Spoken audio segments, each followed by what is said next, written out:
Welcome to this station. Today we will discuss about another type of landform. In our last session we discussed about the landforms, the types of landforms and the formation of landforms. In the category types of landforms we discussed about the mountains which was the first type of landform. पिछले सत्र में हमने पर्वत के बारे में पढ़ लिया था. अब आगे बढ़ते हैं. आज हम पढ़ेंगे प्लेट्यूज के बारे में. So a plateau is a flat and elevated land with steep slopes. यानी कि ये एक एलिवेटेड लैंड होता है. सबसे पहले तो हम मान लेते हैं कि एक समतल एरिया मान लेते हैं. ये हमारा हो गया समतल एरिया, ठीक है, जो ग्राउंड लेवल हो गया. इसके बाद इसके ऊपर अगर एक ऐसा शेप बन जाएगा जो कि बहुत ज्यादा एलिवेटेड होगा तो इसको हम लोग क्या कहते हैं, माउंटेन कहते हैं. वहीं दूसरी तरफ एक ऐसा सरफेस बने जो कि बहुत ज्यादा ऊपर ना हो तो ये क्या कहलाएगा, ये प्लेट्यू कहलाएगा. ठीक है, यानी माउंटेन के रिस्पेक्ट में इसकी हाइट बहुत कम होती है और साथ ही साथ इसका जो स्लोप होता है वो स्टीप स्लोप होता है. यानी ये कुछ इस तरीके से होता है और ये हजारों किलोमीटर तक आगे की ओर इस तरीके से फैलता है. ठीक है, जबकि माउंटेन का जो स्लोप होता है वो स्टीप साइड होता है, बिल्कुल खड़ा होता है, ऊपर से आप नीचे गिर जाएंगे. पर पठार के साथ ऐसा नहीं होता है, प्लेट्यू के साथ ऐसा नहीं होता है. ये जो है बिल्कुल फ्लैट लैंड होता है. फ्लैट का मतलब ये बिल्कुल भी नहीं है, यहाँ पे जो फ्लैट लिखा है कि ये बिल्कुल बराबर होगा, पर माउंटेन जैसे कोनिकल होता है. ये वाला पोर्शन जिसका कोनिकल है, हम प्लेट्यूज में कोन्स नहीं देखते हैं. ये एक बहुत लंबे रीजन में फैला होता है, फ्लैट लैंड की तरह होता है, हालांकि ये जमीन से कुछ एलिवेटेड होता है. ठीक है, उसके बाद इसके साइजेस जो हैं वो अलग अलग तरीके के हो सकते हैं. ये इसके साइज वेरी कर सकते हैं. यहाँ पे इसकी अलग हाइट होगी, यहाँ पर इसकी अलग हाइट होगी. इसका लेंथ जो है वो वेरी कर सकता है. एक बार हम लोग इसके बाद हम पढ़ते हैं formation of plateaus. So there are two types of formation of plateaus. दो तरीके के प्लेट्यूज बनते हैं मुख्यतः, जिसमें से पहला है हमारा वोल्केनिक प्लेट्यू और दूसरा है डाइसेक्टेड प्लेट्यू. तो एक ऐसा प्लेट्यू जो कि वोल्केनिक इरप्शन से बना हो या फिर वोल्केनिक एक्टिविटी से बना हो, उसको हम लोग क्या कहते हैं, वोल्केनिक प्लेट्यू. वहीं दूसरी ओर एक ऐसा प्लेट्यू जो अर्थ क्रस्ट के अपलिफ्टमेंट से बना हो, उसको हम लोग क्या कहते हैं, डाइसेक्टेड प्लेट्यू. तो मुख्यतः दो तरीके के प्लेट्यूज हमें देखने को मिलते हैं. पहला जिसका प्रोसेस वोल्केनिक इरप्शन हो और दूसरा जिसका process upliftment of earth crust हो. ये दोनों के दोनों कौन से फोर्सेस हैं, ये दोनों के दोनों इंडोजेनिक फोर्सेस हैं. Endogenic forces. ठीक है, क्यों इंडोजेनिक फोर्सेस हैं ये, क्योंकि वोल्केनो भी अर्थ क्रस्ट के अंदर मौजूद मैग्मा के कारण होता है. जो मैग्मा होता है वो उसमें बाहर आता है. वहीं दूसरी तरफ जो अपलिफ्टमेंट है वो क्यों होता है, वो भी अर्थ क्रस्ट के अंदर होने वाले मूवमेंट के कारण ही होता है. जैसा कि ये अपलिफ्टमेंट हमने इंडोजेनिक फोर्स में पढ़ा था. ये जो अपलिफ्टमेंट होता है वो एक्चुअली जब दो प्लेट्स एक दूसरे से दूर जाते हैं तो अपलिफ्टमेंट हो जाता है. जैसे कि ब्लॉक माउंटेन फॉर्मेशन में जिस तरीके से प्लेट्स एक दूसरे से दूर जा रहे थे और वहां पर ब्रेक हो रहा था, उस ब्रेक के बाद ये अपलिफ्टमेंट हो जाता है कभी कभी. ठीक है, या फिर जब दो प्लेट्स एक दूसरे की तरफ आते हैं और वो फोल्ड माउंटेन्स बनाते हैं, तो फोल्ड माउंटेन्स के बीच में भी कभी कभी वो एरिया फोल्ड होकर के प्लेट्यू बना देता है. तो ये दोनों के दोनों टाइप ऑफ प्लेट्यू जो है वो कैसे बनते हैं, वो बनते हैं हमारे इंडोजेनिक फोर्सेस से. पहला वोल्केनिक इरप्शन, दूसरा upliftment of the earth crust. इसके बाद हम लोग एग्जांपल्स देख लेते हैं. The Deccan plateau of India, Tibetan plateau of Tibet और फिर Ethiopian plateau. Moving further, let's take a look at the world map, जिसमें कि हम पोजीशंस को देखेंगे कि कौन सा प्लेट्यू कहां पर है. तो सबसे पहले ये रहा हमारा डेक्कन प्लेट्यू जो कि इंडिया के अंदर है. उसके बाद ये तिब्बतन प्लेट्यू जो तिब्बत के अंदर है. यहां पर हो गया मंगोलियन प्लेट्यू, साइबेरियन प्लेट्यू, ये पुटोराना प्लेट्यू. यहां पर है हमारा ईरानियन प्लेट्यू, ये रहा स्पेनिश प्लेट्यू. ये पूरा अफ्रीका का जो रीजन है ये भी प्लेट्यू से घिरा हुआ है. ठीक है, देन यहां पर Mato Grosso plateau, Mato Grosso, Colorado, Ozark, Edward and Laurentian. तो कुल इस तरीके के प्लेट्यूज हैं जो हम वर्ल्ड मैप पे देख सकते हैं. प्लेट्यूज जो हैं वो लगभग हर कंटिनेंट में फैले हुए हैं. हर कंटिनेंट में एटलीस्ट एक तो प्लेट्यू है ही. यहाँ ऑस्ट्रेलिया में भी हम लोग देख रहे हैं कि यहां पर कौन सा है, Kimberley plateau. So moving further, let's take a look at the formation of plateaus. तो अभी हमने प्रोसेसेस पढ़े थे कि कौन कौन से प्रोसेस से फॉर्मेशन होता है प्लेट्यूज का। तो इसमें पहला है इरप्शन ऑफ लावा या फिर मैग्मा थ्रू फॉल्ट और cracks in the earth crust, जैसा हमने वोल्केनिक में पढ़ा था। तो ये इससे क्या बनेगा, एक वोल्केनिक प्लेट्यू बनेगा, वोल्केनिक प्लेट्यू। ठीक है, कैसे बनेगा, जो लावा है, जो मैग्मा है, वो अर्थ क्रस्ट से बाहर आ जाएगा और लावा बन जाएगा ठंडे होने के बाद। तो उससे जो क्रिएट होता है प्लेट्यू, उसको वोल्केनिक प्लेट्यू कहते हैं। और एक हमारा प्रोसेस हो गया बनाने का। ये लावा निकलता कहां से है, फॉल्ट और क्रैक से निकलता है। जब हमने ब्लॉक माउंटेन को डिस्कस किया था तो वहां पे डिस्कस कर लिया था। अब आगे बढ़ते हैं तो हमारा इसके एग्जाम्पल देख लेते हैं। एग्जाम्पल कौन कौन सा है, एक हो गया हमारा डक्कन प्लेट्यू, दूसरा हो गया प्लेट्यू ऑफ कोलंबिया। ये दोनों कैसे बने हैं, ये लावा के इरप्शन से बने हैं। ठीक है, इसके बाद आता है हमारा rise of plain to a height above their surrounding by endogenic forces. यानी कि कुछ इंडोजेनिक फोर्सेस के कारण अगर टेक्टोनिक प्लेट का मूवमेंट होता है, उस मूवमेंट के कारण प्लेन एरिया जो है वो अपलिफ्ट कर जाता है, तो उससे भी एक प्लेट्यू बन जाते हैं। उसका एग्जांपल क्या है, प्लेट्यू ऑफ ब्राजील। उसके बाद तीसरा तरीका है हमारा ग्लेशियल इरोजन का। ग्लेशियर हमने पढ़ा था, ग्लेशियर में होता क्या है, आइसबर्ग्स होते हैं जो कि धीरे धीरे पिघलते हैं। तो आइसबर्ग्स जब पिघलेंगे तो वहां पर इरोजन होगा, क्योंकि वो जो नदियां बनेंगी आइसबर्ग से पिघल करके, बर्फ से पिघल के जो नदियां बनेंगी, वो अपने साथ ढेर सारे मिनरल्स और सेडिमेंट्स को कैरी करेंगी। और जहां जिस पहाड़ से वो इन चीजों को कैरी करेंगी, उस पहाड़ में होगा कटाव।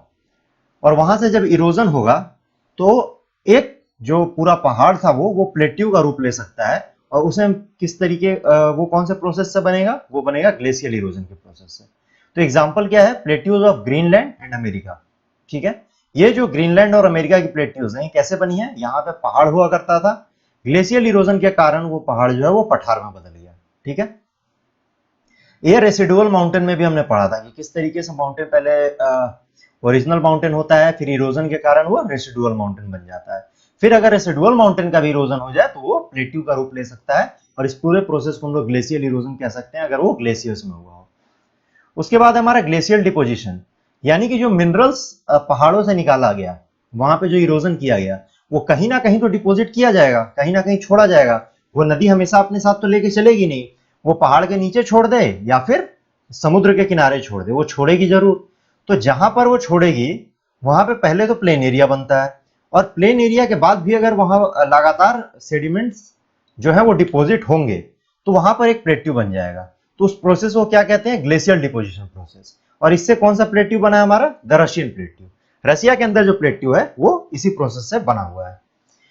फिर आता है accumulation of the thick layers of fine dust brought and deposited bye winds. यानी कि अब हवा से इरोजन होगा। अभी तक हमने ग्लेशियल इरोजन देखा था, अब जो इरोजन है वो एयर से हो रहा है। यानी कि हमारा विंड से अगर इरोजन हो जाए और thick layer of fine dust, यानी कि डस्ट का और भी मिनरल्स का, सेडिमेंट्स का, जो भी ये चीज अपने साथ उड़ा कर ले आए, बहा कर ले आए, वो फिर से कहीं ना कहीं डिपॉजिट करेगी। वो तो जहां पे डिपॉजिट हो गया, एक्युमुलेट हो गया। एक्युमुलेट का मतलब वही होता है इकट्ठा करना या फिर डिपॉजिट करना। तो जहां पर भी इनका एक्युमुलेशन होगा वहां पर एक प्लेट्यू तैयार होगा। और उस पूरे प्रोसेस को फिर हम लोग वो प्लेट्यू कैसे तैयार होगा, इस वाले प्रोसेस से तैयार होगा। एग्जाम्पल क्या है हमारा, एग्जाम्पल है the lowest plateau of China. So moving further, let's discuss about the types of plateaus. So there are mainly three types of plateau. मुख्यतः तीन तरीके के प्लेट्यू हमें जानने हैं, जिसमें सबसे पहला है इंटरमोंटेन प्लेट्यू। तो इंटरमोंटेन शब्द जो है वो दो शब्दों से मिलकर बना है, पहला इंटर, दूसरा मोंटेन। मोंटेन शब्द का अर्थ होता है माउंटेन, और इंटर शब्द का अर्थ क्या होता है, बीच में या अमंग। ठीक है, तो अमंग माउंटेन्स, इसका अर्थ हुआ अमंग माउंटेन्स। तो इंटरमोंटेन प्लेट्यूज, नाम से ही पता चल रहा है कि ये पहाड़ों के बीच में होगा। डेफिनेशन भी यही है, प्लेट्यूज बॉर्डर्ड बाय माउंटेन्स। यानी एक ऐसा प्लेट्यू जो अपने चारों तरफ से माउंटेन से घिरा हो, उसे हम क्या कहते हैं, इंटरमोंटेन प्लेट्यूज। ठीक है, एग्जाम्पल क्या है हमारा, तिब्बतन प्लेट्यू। तिब्बतन प्लेट्यू जो है वो एक तरीके का इंटरमोंटेन प्लेट्यू है, क्योंकि वो हिमालय के बीच में है और चारों तरफ से उसके हिमालय रीजन है या हिमालयाज रेंज है। एक बार हम लोग इसको ध्यान से देख लेते हैं। हमारा जैसे एक माउंटेन रेंज ये रहा और दूसरा माउंटेन रेंज ये रहा। ये सिर्फ माउंटेन नहीं है, पूरा रेंज है। माउंटेन रेंज का डेफिनेशन हमने पढ़ा था कि एक बहुत सारी जो चोटियां हैं वो एक साथ मिलकर के एक माउंटेन रेंज बनाती हैं, यानी the collection of top peaks of a mountain is known as the mountain range. ठीक है, तो एक माउंटेन रेंज हमारा ये हो गया, दूसरा माउंटेन रेंज ये हो गया। इसके बीच की ये जो थोड़ी सी फ्लैट लैंड है, जो कि ऑब्वियसली ग्राउंड सरफेस से एलिवेटेड है, पर ये अप्रोक्सीमेटली फ्लैट लैंड है, खास करके माउंटेन के रिस्पेक्ट में। तो ये वाला जो रीजन है इसको हम लोग किस नाम से जानेंगे? इंटरमाउंटेन प्लेट्यू के नाम से। यह तस्वीर भी देख लेते हैं थोड़ा। ये हमारा है तिब्बतन प्लेट्यू। आप पीछे की तरफ देखें कि ये पूरा का पूरा ये हिमालय रीजन है, जो कि बहुत हाई रीजन होता है। ठीक है, और जिस तरफ से तस्वीर ली गई है उस तरफ भी हिमालय होगा, और बीच का ये जो पूरा एरिया है जो हमें थोड़ा सा रेडिश कलर का दिख रहा है, ये क्या है?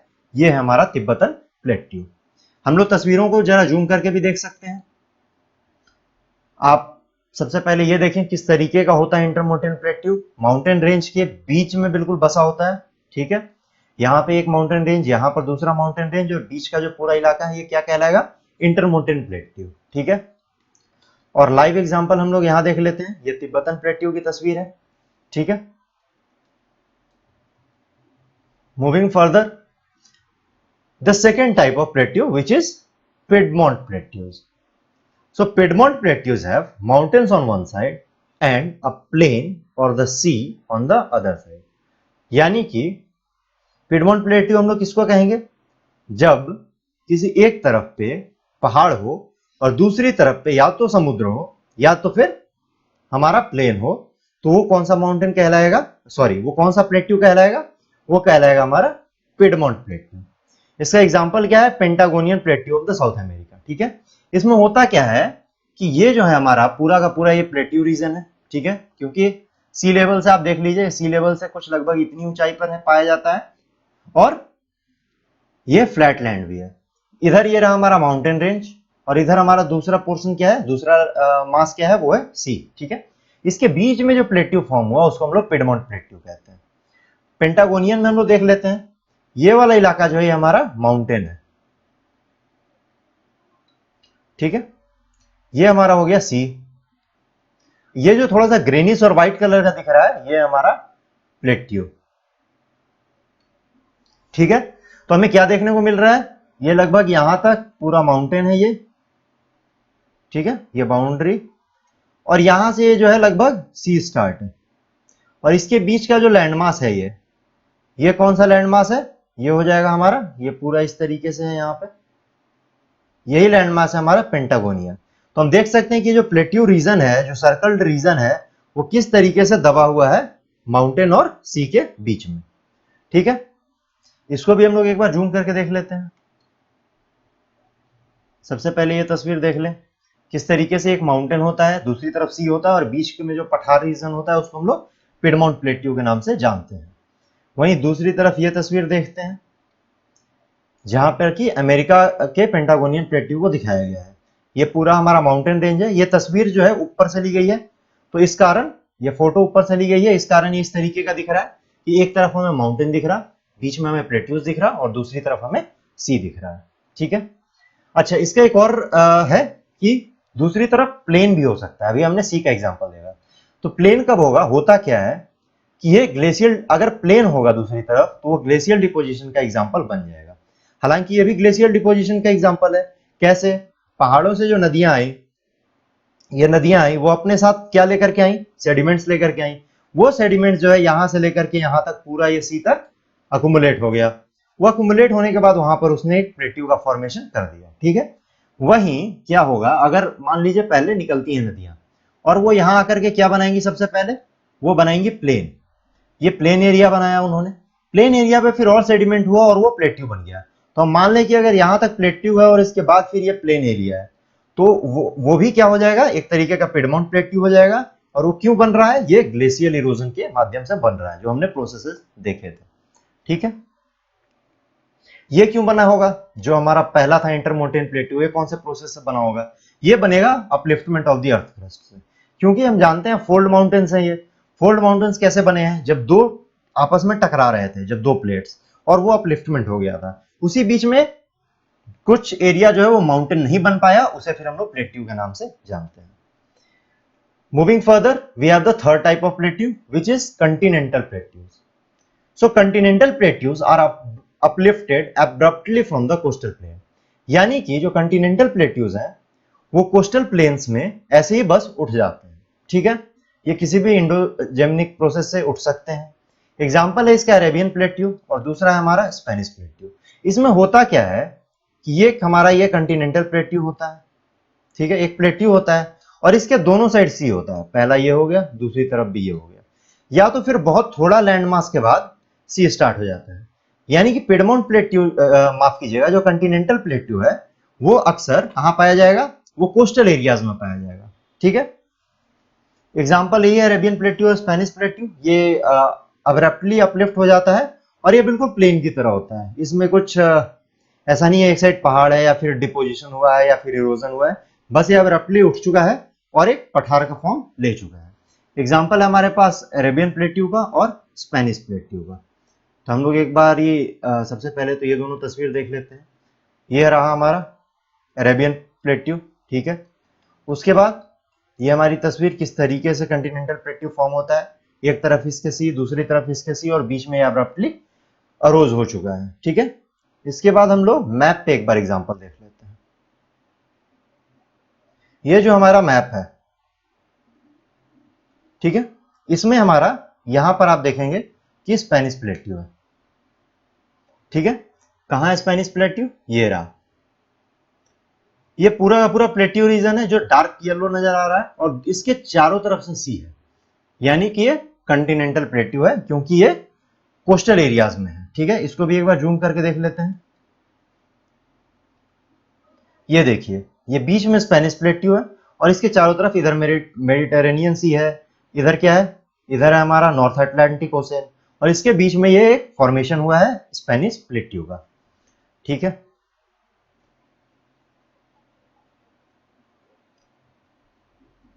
now we will discuss about the importance of plateaus. So the most of the minerals in the world are obtained from the plateaus.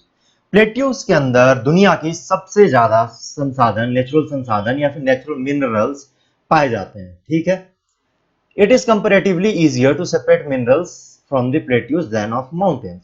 ये सिंपल है, माउंटेन्स के रॉक हार्ड होते हैं, वो बहुत कोनिकल होते हैं, वहां पे जिंदगी जो होती है वो कठिन होती है. ठीक है, तो लाइफ जब हार्ड होती है तो वहां से एक्सट्रैक्ट कर पाना भी मुश्किल होता है, वहां मशीन्स को पहुंचा पाना, वहां पे एक्सट्रैक्शन की पूरी सेटअप लगाना, इन सभी चीजों में बड़ी मुश्किलों का सामना करना पड़ता है.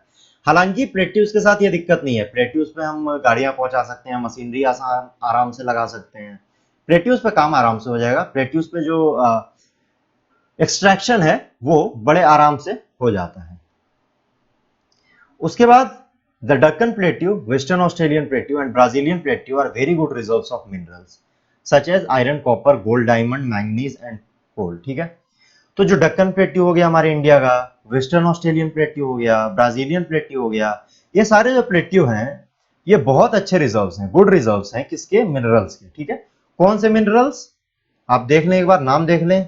पहला हमारा हो गया आयरन, दूसरा हो गया कॉपर, तीसरा गोल्ड, चौथा डायमंड, पांचवा मैंगनीज और छठा कोल. यानी कि बहुत इंपॉर्टेंट मिनरल्स जो हैं वो कहां पाए जाते हैं? वो पाए जाते हैं प्लेट्यूज में, खास करके Deccan plateau, Australian, western Australian plateau and the Brazilian plateau.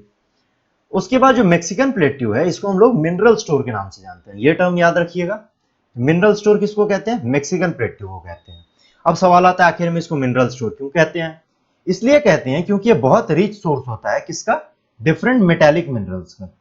यानी कि यहाँ पे मेटालिक मिनरल्स जो है वो बहुत बड़े अमाउंट में पाए जाते हैं. ठीक है, इंक्लूडिंग सिल्वर एंड कॉपर. इसमें सिल्वर भी पाया जाता है और कॉपर भी पाया जाता है. ठीक है, it has one of the biggest silver mines. दुनिया की जो सबसे बड़ी सिल्वर माइंस हैं उनमें से एक जो है वो मैक्सिकन प्लेट्यू में पाया जाता है. इस कारण हम मैक्सिकन प्लेट्यू को क्या कहते हैं? मिनरल स्टोर कहते हैं. Moving further, edges of the plateau may give rise to the picturesque waterfall as the river falls down vertically from the cliff. यानी कि प्लेट्यू का जो कुछ रीजन होता है वो बिल्कुल एज होता है इस तरीके से, तो इस एज से जो है एक वाटरफॉल बन सकता है। ठीक है, ये पूरा वाटरफॉल बन सकता है और ये वाटरफॉल बहुत खूबसूरत बनेगा, पिक्चरस्क्यू बनेगा, पिक्चरस्क्यू यहां जाने की फोटो ली जा सके और इसके कारण यहाँ पे टूरिज्म को बढ़ावा मिलेगा। ठीक है, this places attract tourist and are major revenue earner. अभी बताया कि यहाँ पे टूरिज्म जो है वो बहुत बढ़ेगा, टूरिज्म को बहुत ज्यादा बढ़ावा मिलेगा और जब टूरिज्म बढ़ेगा, जब मार्केट बढ़ेगी टूरिज्म की, तो रेवेन्यू सिस्टम में भी एक ग्रोथ आएगा और रेवेन्यू अर्निंग भी बढ़ेगी उस गवर्नमेंट की, उस स्टेट की और फिर हमारे कंट्री की भी। दिस फास्ट फ्लोइंग रिवर्स में also be harnessed for the hydel power generation. यानी कि जब ये क्लिफ से निकल करके वाटरफॉल बन रहा है, वाटरफॉल आगे बढ़ेगा तो वो एक नदी का रूप लेगा और नदी जो है वो बहुत ही फास्ट फ्लोइंग होती है। यहाँ पे कुछ नदियां जो होती हैं और इन फास्ट फ्लोइंग रिवर्स से जो है क्या होगा, हाइडल पावर जनरेशन होगा, यानी कि हाइड्रो इलेक्ट्रिसिटी जनरेट की जाएगी। एक और फैक्ट है हमारे पास, the Tibetan plateau is also known as the roof of the world as it is highest and largest plateaus in world. यानी कि जो तिब्बतन प्लेट्यू है उसको हम लोग रूफ ऑफ द वर्ल्ड के नाम से भी जानते हैं। ऐसा क्यों जानते हैं हम लोग, क्योंकि ये जो है दुनिया का सबसे ऊंचा और सबसे बड़ा प्लेट्यू माना जाता है। So before starting plains and valleys, I just want to notify you that on our YouTube channel of Education Campus, we are providing the NCERT solutions for all subjects, starting from class 5th to class 12th. Every subject, math, science and everything, we are providing the NCERT solutions on our channel from class 5th to class 12th. To get the solutions, you should follow the channel, you should subscribe the channel and search for the NCERT solution. These solutions are fully explained in a very easy way by our tutors, by our educators. तो हम लोग NCERT के जो solutions हैं उनको provide करा रहे हैं। क्लास 5वीं से लेकर के क्लास 12वीं तक की NCERT की जितनी पुस्तकें हैं उन सभी के जवाबों को, उन सभी के प्रश्नों को हल करके हम लोग YouTube चैनल्स पे प्रोवाइड करा रहे हैं। आप उसे देख सकते हैं, वो बहुत अच्छी तरीके से एक्सप्लेन किया हुआ है और सारे क्वेश्चंस 100% क्वेश्चन सॉल्व किए जाएंगे। So please subscribe and take advantage of this process. Thank you. Moving further, we will discuss about the valleys. So valley is a low-lying area between the mountains. जब दो mountain होते हैं या दो mountain range होते हैं, उन दोनों के बीच में एक लो लाइंग एरिया पाया जाता है और उस लो लाइंग एरिया को हम लोग वैली के नाम से जानते हैं। नीचे तस्वीरों में हम देख सकते हैं कि किस तरीके से एक ये है और दूसरा पहाड़ ये है या फिर तीसरा पहाड़ ये है और इनके बीच का ये जो एरिया है ये किस तरीके से एक लो लैंड एरिया है, एक लो लाइंग एरिया है और इसे हम लोग वैली के नाम से जानते हैं। हिंदी में इसे घाटी कहते हैं। ठीक है, ये बनता क्यों है, ये बनता है फ्लोइंग रिवर से और ग्लेशियर्स की शिफ्टिंग से। ठीक है, तो जो फॉर्मेशन है वैली का वो कैसे होता है, पहला हो गया हमारा फ्लोइंग रिवर्स और दूसरा हो गया शिफ्टिंग ग्लेशियर्स। यानी कि जो नदियां निकलेंगी वो पहाड़ का कटाव करते हुए निकलेंगी, अपना रास्ता फाइंड करेंगी और ऐसा करते वक्त क्या है वो पहाड़ में वैली क्रिएट कर देंगी। दूसरी तरफ शिफ्टिंग ग्लेशियर्स, यानी ग्लेशियर शिफ्ट करती हैं, जब पिघलती हैं तो नदी के रूप में या कभी कभी पूरा का पूरा ग्लेशियर, तो जब शिफ्टिंग होगा ना तो भी वहां पर एक इरोजन होगा और उसी इरोजन से भी वैलीज बनने के चांसेस रहते हैं। ठीक है, उसके बाद हम लोग आते हैं टाइप्स ऑफ वैलीज में। So there are mainly 3 types of valleys. First one of them is river valley, second one is rift valley and third one is the glacial valley. So we will discuss about these types of valleys in a explained way. ठीक, तो ये हो गया हमारा valley का तस्वीर। आप देख लें यहाँ पर भी ये पूरा ऐसे लो लाइंग एरिया बना हुआ है। ठीक है, यहाँ पर भी ये लो लाइंग एरिया बना हुआ है इस तरीके से। यहाँ पर जो लो लाइंग एरिया इसमें हमें नदी भी दिख रही है जो कि बह रही है। ठीक है, ये देखिए आगे फिर बहुत ऐसे ऐसे कहाँ तक ये पहुंचेगी। उसी तरीके से आप यहाँ देख लीजिए, यहाँ से लो लाइंग एरिया है, एक लो लाइंग एरिया इधर अंदर की तरफ चला जाएगा, एक दूसरा लो लाइंग एरिया इस तरफ अंदर की तरफ चला जाएगा। तो माउंटेन्स के बीच में जो लो लाइंग एरियाज बनते हैं उनको हम लोग वैलीज के नाम से जानते हैं। So now let's discuss the types of valleys and first one of them is river valley. तो रिवर वैली किसको कहते हैं, नाम से ही पता चल रहा है, ऐसी वैली जिसका फॉर्मेशन रिवर के कारण हुआ हो, फ्लोइंग रिवर के कारण हुआ हो, उसको हम लोग रिवर वैली के नाम से जानते हैं। Simple definition is there formed by the flowing rivers. Done. Now what is the shape of this type of rivers? Sorry, this type of valleys. They are V-shaped. For example, take a look. यहाँ से नदी बह रही है, तो ये हमारा क्या हो गया, रिवर वैली हो गया। दूसरी चीज ये बहते हुए क्या कर रही है, पहाड़ को काट रही है, और किस शेप में काट रही है, ये काट रही है आपको वी के शेप में। ठीक है, आप कहीं पे भी ले लें, ये पूरा का पूरा ही ऐसे वी का शेप है। ठीक है, ये वाला माउंटेन इससे वी का शेप है। तो माउंटेन्स जो होंगे वो वी के शेप में कटेंगे, और वहां से जो नदी फ्लो करेगी वो रिवर वैली कहलाएगी। वो जो वैली बनाएगी उसको रिवर वैली कहेंगे। एक बार यहाँ भी एग्जांपल देख लेते हैं। ये देखिए किस तरीके से नदी बह रही है, काफी दूर तक हमें दिख रही है। इसका ये देखिए किस तरीके से ये वी बना हुआ है, यहां से नीचे, यहां से ऊपर, यहां से नीचे, यहां ऊपर, यहां से नीचे, यहां ऊपर। ठीक है, तो ये हमारा क्या हो गया, ये वी शेप स्ट्रक्चर हो गया, और इस वैली को हम लोग किस नाम से जानेंगे, रिवर वैली के नाम से। अब आता है ग्लेशियल वैली। अभी हमने बात की ग्लेशियल वैली कैसे फॉर्म होगा, मूवमेंट ऑफ द ग्लेशियर्स। अब वो पिघल के जाए या इरोजन होकर के जाए या फिर इरोजन करके जाए, अगर मूवमेंट होता है ग्लेशियर्स के बीच में या एक ग्लेशियर में, उस मूवमेंट से जो वैली फॉर्म होगी, जो लोलैंड एरिया, जो लोलाइंग एरिया फॉर्म होगा, उसको हम लोग ग्लेशियल वैली के नाम से जानते हैं। इसका कैरेक्टरिस्टिक क्या है, ये यू शेप में मिलता है। यानी आप यहां देखिए ये यू शेप है, आप यहां देखिए ये यू शेप है, ये भी यू शेप है। ठीक है, तो ग्लेशियर्स जो होते हैं या फिर ग्लेशियल माउंटेन जो होते हैं वो हमेशा यू शेप में बनाते हैं अपने वैली को। ठीक है, तभी हम उन्हें ग्लेशियल वैली कहेंगे। जूम करके देख लेते हैं किस तरीके से पूरा यू बना हुआ है। यहां से जो है ग्लेशियर जो है वो इरोज हो चुका है, वो पूरी तरह से खत्म हो चुका है। दूसरी तरफ हम देखें, यहां पर जो अभी ग्लेशियर है ये मौजूद है, ये अपने बर्फ वाले रूप में ही मौजूद है। फिर भी यहां पर भी एक यू शेप की वैली तैयार हो रही है। ठीक है, moving further, we have the third type of valley, which is the rift valley. So rift valley is a linear lowland between mountain ranges.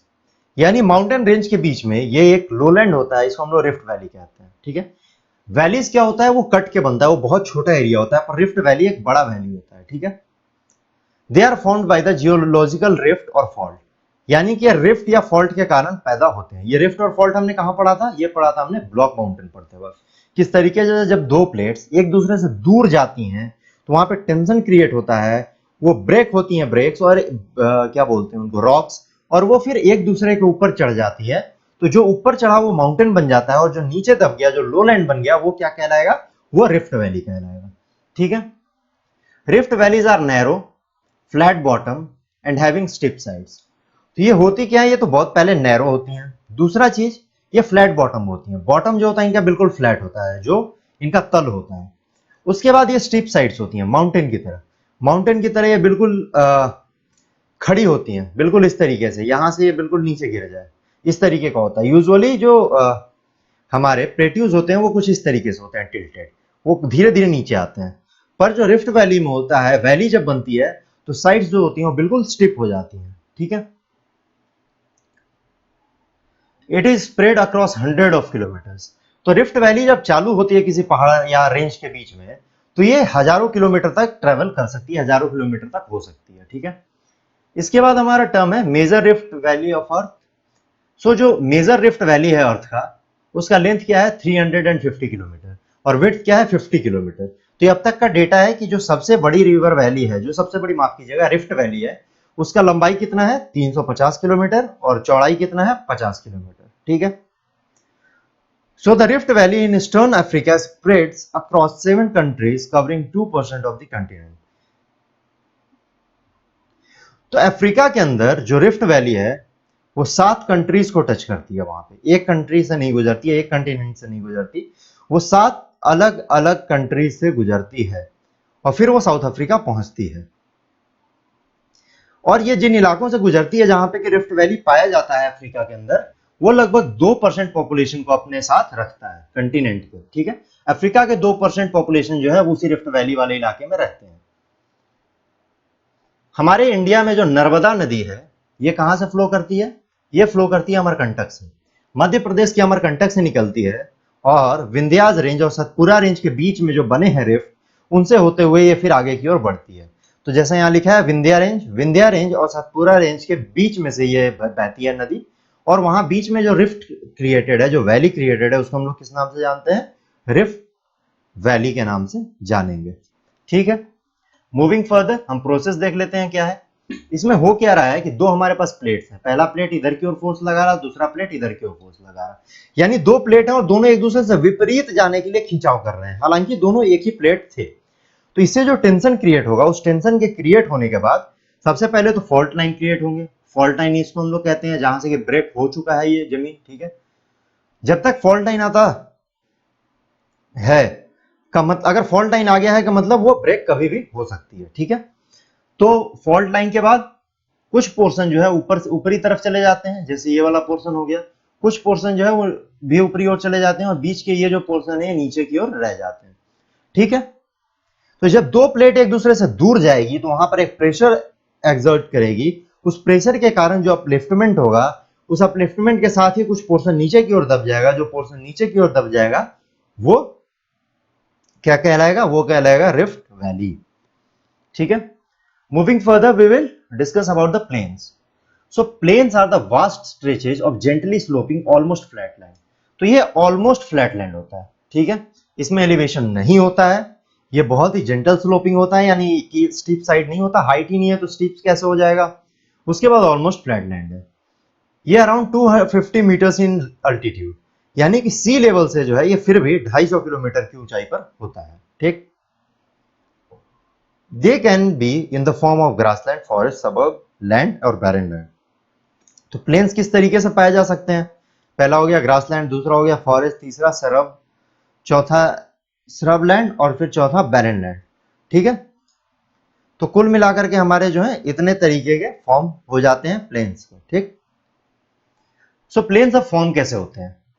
पहला तो deposition of lava, sediments and sand और as a result of erosion of highland, यानी कि सबसे पहले तो deposition होगा, जो इरोजन होकर के चीजें आएंगी, नदी के साथ बह करके आएंगी सेडिमेंट्स, वो डिपॉजिट होंगी, वो फर्टाइल होती हैं और फिर वहां से फर्टिलिटी रेट जो है वो ऊपर की ओर आएगा। वहीं दूसरी ओर ये result of erosion of highlands भी होता है, यानी कि हाईलैंड अगर बहुत ऊपर उठ गया हो तो वो सभी चीजों को मर्ज कर देगा, वो पहाड़ों को पठारों को मर्ज कर देगा और वहां पे फॉर्मेशन फिर किस चीज का हो जाएगा? वहां पे फॉर्मेशन प्लेन्स का हो जाएगा। According to the 1/3 of the world's land is plain, यानी कि दुनिया का जो 1/3 हिस्सा है जमीन का, उस पर क्या है? उस पर प्लेन है। And according to mode of information, plains are divided into 3 types, यानी इनके फॉर्मेशन के बेसिस पे हम लोग प्लेन्स को 3 अलग अलग भागों में बांटने जा रहे हैं, जिसमें से पहला है structural plains. These are undisturbed horizontal surfaces of the earth. They are formed due to elevation of a part of sea floor और continental shelf. They are located on the border of major continents, the Great Plains of the USA, ठीक है। तो undisturbed horizontal का मतलब क्या होता है? Uneven नहीं है, बराबर है, इसको किसी से कोई चीज की मतलब नहीं है, पूरा इलाका हमारा प्लेन है और अनइवन प्लेन है, ठीक है। दूसरा चीज अनडिस्टर्ब्ड है, horizontal surface of the earth, ठीक है। Then they are form due to elevation of a part of the sea floor, ठीक। तो इनका जो फॉर्मेशन है वो अर्थ क्रस्ट के अपलिफ्टमेंट से होता है। अर्थ क्रस्ट में वो कंटिनेंटल क्रस्ट भी हो सकता है और ओशियनिक क्रस्ट भी हो सकता है, ओशियनिक प्लेट भी हो सकता है। तो ये प्लेट अगर अपलिफ्ट कर जाते हैं, इनमें से कोई भी कंटिनेंटल प्लेट अपलिफ्ट करे या फिर वाटर वो वाला प्लेट वो करे, ठीक है। कंटिनेंटल शेल्फ हो या फिर सी फ्लोर हो, दोनों ही जब राइज करेंगे तो उसको हम लोग क्या कहते हैं? उसको कहते हैं हम लोग स्ट्रक्चरल प्लेन्स। इसका एग्जांपल क्या है? Great plains of the USA. तो हम लोग देख सकते हैं यहां पर यूएसए में ये पूरा प्लेन एरिया है, ठीक है, और ये इसका एग्जांपल है। Moving further, the second type of plain which is erosional plain, formed by the continuous and long term erosion of the uplands. ये हमने बताया था जब पिडमाउंट प्लेट्यू पढ़ रहे थे कि पिडमाउंट प्लेट्यू जो है वो कैसे फॉर्म होता है? जब सेडिमेंट्स जो है वो प्लेन एरियाज में आकर के और वो होने लग जाए, ठीक है। क्या होने लग जाए? डिपॉजिट होने लग जाए, ठीक। तो formed by the continuous and long term erosion of the upland, यानी कि जो अपलैंड है, जो पहाड़ है, वहां से ये मिनरल्स को काट करके अपने साथ ले आना और फिर फर्टाइल बनाना, ये प्रोसेस चलता है, ठीक। अब जो बहुत सारे एजेंट्स हैं, river, wind, glaciers, the highlands forming plains called pediplains. तो ये जितने भी फैक्टर्स हैं, इनसे अगर फाइनली इरोजन हो जाता है तो उसमें पार्टी किस तरीके की रहेगी वो भी देखना होगा। जैसे कि ये हमारा हो गया माउंटेन, ठीक है, ये हमारा पहला लैंडफॉर्म हो गया, ये हो गया हमारा एक्यूमुलेशन, ये हो गया प्लेन और ये हो गया सी, ठीक है। तो होता क्या है कि ये पूरा प्लेन एरिया था पहले, जब यहां से नदियां आ रही थी तो इसने प्लेन एरिया बनाया, पर डिपोजिशन आना नहीं रुका। जो डिपोजिशन है वो लगातार आता रहा आता रहा आता रहा, तो प्लेन एरिया पर भी जो है ये पूरा का पूरा प्लेट्यू रीजन बन गया, ठीक है। क्योंकि ये थोड़ा सा अपलिफ्टेड लैंड बन चुका था। क्यों बन गया था? क्योंकि यहां पर कंटिन्यूअसली इरोजन से लाए हुए अपलैंड के इरोजन से लाए हुए सेडिमेंट्स का डिपोजिशन हो रहा था। ठीक है, एग्जाम्पल क्या क्या है इसका? इसका एग्जाम्पल है the Sahara desert in Africa is a wind eroded plain. ठीक है, ये रहा हमारा सहारा डेजर्ट की तस्वीर, और दूसरी ओर ये रहा हमारा वो पूरा प्रोसेस किस तरीके से माउंटेन होता है, फिर डुब्रीज एक्यूमुलेशन होता है, फिर पेडमेंट होता है, और फिर उसके बाद सी में जाकर के मिल जाती हैं नदियां। ठीक है, moving further, we are the third type of plain which is depositional plain. माफ कीजिएगा, ये इरोजनल प्लेन था। इरोजनल प्लेन में क्या होता है, माउंटेन्स हैं, ये इलाका भी पहले माउंटेन का हुआ करता था, ये वाला इलाका जो ये भी माउंटेन हुआ करता था, यहां से इरोजन होकर के इसको प्लेन बना दिया गया। तो प्लेन जब बन गया इरोजन के बाद, तो क्या बनेगा, वो पिडमाउंट प्लेन बनेगा।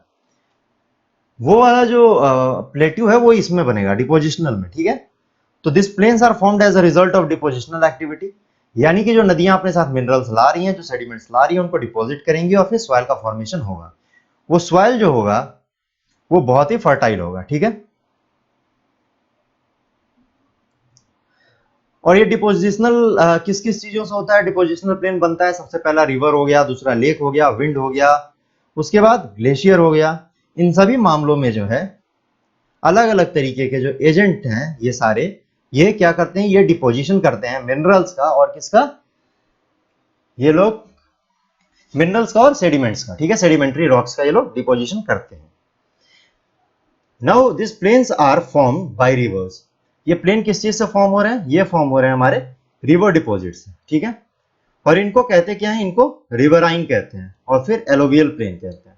ठीक है, तो जो रिवर डिपॉजिट से बन रही हैं प्लेन, रिवर डिपॉजिट से क्या मतलब है कि पहाड़ों से लेकर के वो सेडिमेंट्स आ रहे हैं और डिपॉजिट कर दे रहे हैं जमीन पे, उनको हम लोग या तो रिवराइन कहते हैं या फिर एलोवियल प्लेन कहते हैं। ठीक है, इसके एग्जाम्पल कौन कौन से हैं? सबसे पहला Indo Gangetic plain of India, और फिर दूसरा मिसिसिपी एलोवियल प्लेन। ठीक है, plains are formed by deposition of sediments in lakes are called lacustrine plain और lake plains। ठीक है, तो सबसे पहला प्लेन हमने कौन सा देखा? रिवराइन प्लेन और एलोवियल प्लेन, जो कि रिवर के डिपॉजिट से बनता है। दूसरा हमारा plains formed by the deposition of sediments in lakes, यानी लेक के अंदर जब सेडिमेंट्स भरे जा रहे हैं, सेडिमेंट्स जब स्टोर हो रहे हैं, तो वहां पर भी एक प्लेन एरिया बन जाएगा। ठीक है, उसको हम लोग लैकुस्ट्रीन प्लेन कहते हैं, या फिर उसको हम लोग लेक प्लेन भी कहते हैं। तो plains are formed by the deposition of material by glaciers are called glacial or drift plain. और फिर तीसरा आ गया, पहला हमें क्या मिला था? यहां पे रिवराइन। दूसरा क्या मिला था? Lake plan. ठीक है, तीसरा क्या मिला है हमें? Glaciers called glacial or drift planes. ठीक है, तो ग्लेशियर से जो प्लेन बनेगा इरोजन होने के बाद, उसको हम लोग क्या कहते हैं? ग्लेशियल या फिर ड्रिफ्ट प्लेन। ठीक, उसके बाद हमारा plains formed by deposition of material by wind are called loess plain. ठीक है, तो लोएसिस प्लेन हम लोग किसको कहेंगे? ये रहा हमारा लोएसिस प्लेन, जो कि विंड के द्वारा बनाया गया हो। विंड अपने साथ कैरी करके सेडिमेंट्स ले आई हो और उसको एक जगह डिपॉजिट करके एक नए कंट्री का निर्माण कर देती है, एक नए प्रोसेस का निर्माण कर देती है। फिर वो क्या कहलाएगी? Plains formed by deposition of material. ठीक है, मूविंग फर्दर, एक बार एग्जांपल देख लेते हैं कि किस तरीके का प्लेन होता है। कुछ इस तरीके का होता है, इससे डिस्ट्रीब्यूटरीज बहुत लंबी होती है। ठीक है, चाहे कोई सा भी आप ले लें इसमें से, नदी या फिर रिवर। ठीक है, उसके बाद हम लोग इंडो गैंगेटिक की बात करते हैं। इंडो गैंगेटिक ये जो है यहाँ पंजाब से शुरू होता है और दूसरी तरफ वेस्ट बंगाल में जाके खत्म हो जाता है, बांग्लादेश से पहले। ठीक है, इस बीच में हम लोग करते क्या है? ये बहुत ही ज्यादा फर्टाइल लैंड है। अब फर्टाइल लैंड होने के साथ, फर्टाइल लैंड चूंकि है ये, तो क्या करेगा? ये लार्ज अमाउंट में जो है क्रॉप्स ग्रो करेगा, कल्टीवेशन में हमें हेल्प करेगा। ठीक है, तो एक बार इन दोनों तस्वीरों को हम लोग जूम करके देख लेते हैं। तो कुछ इस तरीके का दिखता है हमारा, क्या दिखता है? कंटिनेंटल प्लेट्यू, और दूसरा हमारा मैप पे इस तरीके से डिनोट किया जाता है। ठीक है, जो पंजाब से लेकर के वेस्ट बंगाल तक, पंजाब, न्यू दिल्ली, हरियाणा, उत्तर प्रदेश, उसके बाद वाराणसी और दिनाजपुर। ठीक है, तो ये सारे जो इलाके हैं यहां पर क्या पाया जाता है? इन सभी इलाकों को हम लोग इंडो गैंगेटिक प्लेन कहते हैं, और ये बहुत ही फर्टाइल लैंड होता है। और ये बहुत ही सेटलमेंट भी प्रोवाइड कराता है। Let's move further. We have the importance of plains. So plains are suitable for agriculture as they have a flat surface and fertile soil.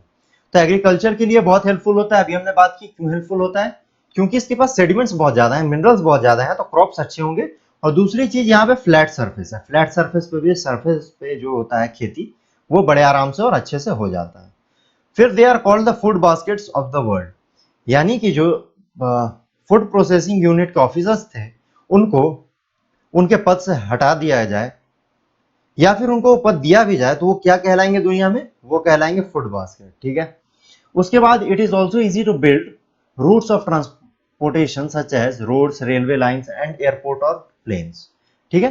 तो प्लेन के ऊपर रोड्स बनाना हो, रेलवे लाइन बनाना हो, एयरपोर्ट बनाना हो, ज्यादा परमिशन नहीं लेनी पड़ती, क्योंकि ये सेफ्टी मेजर्स के हिसाब से कम सबसे बेहतर स्थिति में होता है बाकी लैंडफॉर्म्स के रेस्पेक्ट में। ठीक है।